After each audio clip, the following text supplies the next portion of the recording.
તો ફ્રેન્ડ્સ આજે આપણે આવી ગયા છીએ રાજકોટનું એકદમ જમ્બો સ્પાઇસીએસ્ટ અને એકદમ લાલ ચટક ભરેલું પાઉં ટેસ્ટ કરવા માટે રાજકોટના રૈયા રોડ ઉપર રઘુવંશી પાણીપુરીમાં.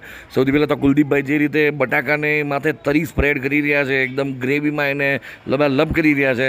આ પ્રોસેસ જોતાં જ આમ જુઓ ને તમને એમ લાગે બસ આજનું ડિનર કેન્સલ કરી જ નાખીએ. મારું તો કેન્સલ જ થઈ ગયું હતું ડિનર, કારણ કે એક પાઉં ખાધું એમાં વાત થઈ ગઈ પૂરી. અને એક પાઉં ખાલી માત્ર બટાકાવાળું નથી, એની અંદર કઈ કઈ વસ્તુ એડ કરે. પહેલાં તો પાઉંની સાઇઝ જુઓ, એ ચેક કરો. નોર્મલી આપણે દાબેલી ખાતા હોય ને એના કરતાં દોઢું પાઉં છે, અને આ જમ્બો પાઉંની અંદર એટલા બટાકા એની અંદર ફિલઅપ કરવામાં આવશે. માથે પાછા થોડા ચણા અને સિંગદાણા અને એ બધી વસ્તુ પણ એડ કરવામાં આવશે. હવે વન બાય વન તમને કહી દઉં. આ પહેલાં તો સિંગદાણા મસાલાવાળા એડ કર્યા, પછી એની માથે ચણા એડ કર્યા, હવે એની ઉપર સેવ એડ કરી, હવે એના ઉપર શું એડ કરશે? ડુંગળી. અને હવે એના ઉપર પાછી પડશે ગાર્નિશિંગ માટે કોથમીર, અને હવે લાલ ચટક ચટણી. એટલે બસ સ્પાઇસીનેસ થોડીક બાકી હતી, એ પણ પૂરી કરી દીધી. અને હવે ઓવરઓલ તમે આખું આ પાઉં ચેક કરો.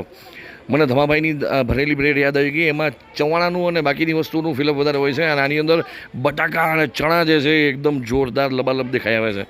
તો તમને પણ ઈચ્છા થતી હોય તો રાજકોટના રૈયા રોડ ઉપર તમને અંબિકા પાર્કના ગેટની બરોબર સામેના ભાગમાં મળશે આ રઘુવંશી પાણીપુરી, જ્યાંનું આ છે ભરેલું પાઉં.